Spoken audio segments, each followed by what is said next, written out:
Assalamu alaikum. Bismillah, alhamdulillah, wassalatu wassalam ala rasulillah. Chers frères, chères sœurs, bienvenue sur Mizan TV. Je vous parlerai aujourd'hui dans cette chronique de la notion de sharia.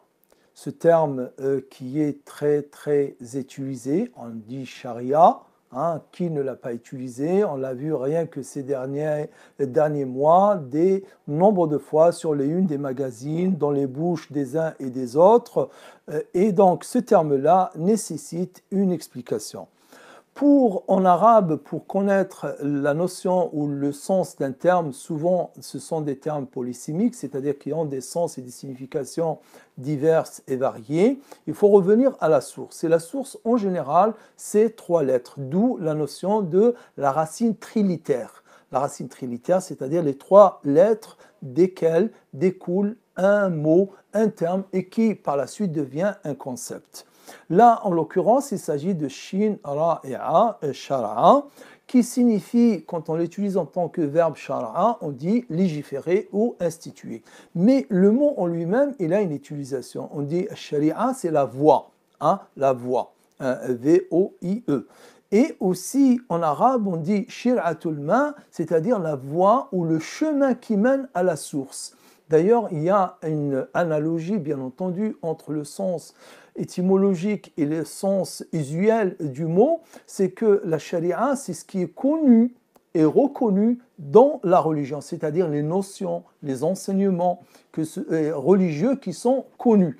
Non seulement connus, mais reconnus. Pourquoi? Parce qu'ils sont fondés sur les 2 sources principales de la religion musulmane, à savoir le Coran et la Sunna, et le consensus. Donc, il y a, pour bien comprendre et cerner ce mot sharia, il faut d'abord le distinguer d'autres mots qui lui ressemblent ou bien qui sont parfois confondus, et surtout, de le distinguer de l'utilisation abusive et erronée qui en est faite par les musulmans eux-mêmes. Je prends un exemple, charia, pour les musulmans, ou bien sharia, quand on dit tatbiq sharia, l'application de la sharia, certains pensent notamment au système judiciaire musulman, ou bien carrément au système pénal, et mieux encore aux châtiments corporels qui sont utilisés dans le droit canonique.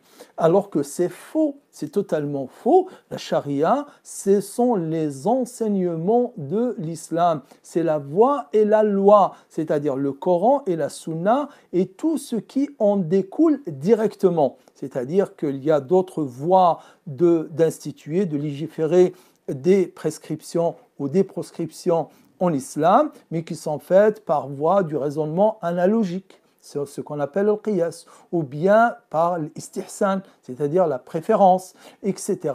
Mais là, ce sont les notions qui viennent directement du Coran et de la Sunna. Ça, c'est la première distinction. Deuxième distinction à faire, c'est distinguer la charia du fiqh. Souvent aussi, on confond. Le fiqh, c'est quelque chose qui découle de la charia, de la charia, et qui est une compréhension, qui est une interprétation, si on veut. On y reviendra sur le terme lui-même, mais de là, au stade où on est, et dans ce terme de charia, donc à différencier le fiqh, qui est la compréhension, l'interprétation selon des règles de détail de l'application des enseignements de l'islam, et la charia, ou bien sharia, qui sont les fondements même de cette loi. Aussi, on doit, quand on parle de la sharia, on n'oublie pas une autre dimension, un autre aspect très important, c'est ce qu'on appelle maqasid al-sharia, ou bien les finalités, les grandes finalités de la sharia. Ces grandes finalités dont le maître en la matière est l'imam Shatibi, qui a écrit un livre consacré à Maqasid al-Sharia et qui les résume en 5 finalités. C'est-à-dire que les enseignements de l'islam, de façon exhaustive, quand on prend tous les enseignements touchant aux différents aspects de la vie et de la pratique et de l'observance cultuelle, on trouve que ces enseignements-là visent au final et à la finalité, à préserver la religion, à préserver la vie, à préserver les biens, à préserver la raison et à préserver la progéniture. C'est ce qu'on appelle hifz al-din, hifz al-aql, hifz al-mal, hifz al-ird et hifz al-nasl. Donc ce sont là les 5 finalités de la charia. Donc la charia, c'est quoi? C'est la voie. La voie et la loi fondée sur les enseignements du Coran et les enseignements de la Sunna. Ce n'est pas une utilisation abusive de la loi musulmane, bien au contraire. La charia, c'est le retour strict aux enseignements qui sont authentiquement religieux et émanant directement des sources de l'islam. Voilà pour la chronique d'aujourd'hui.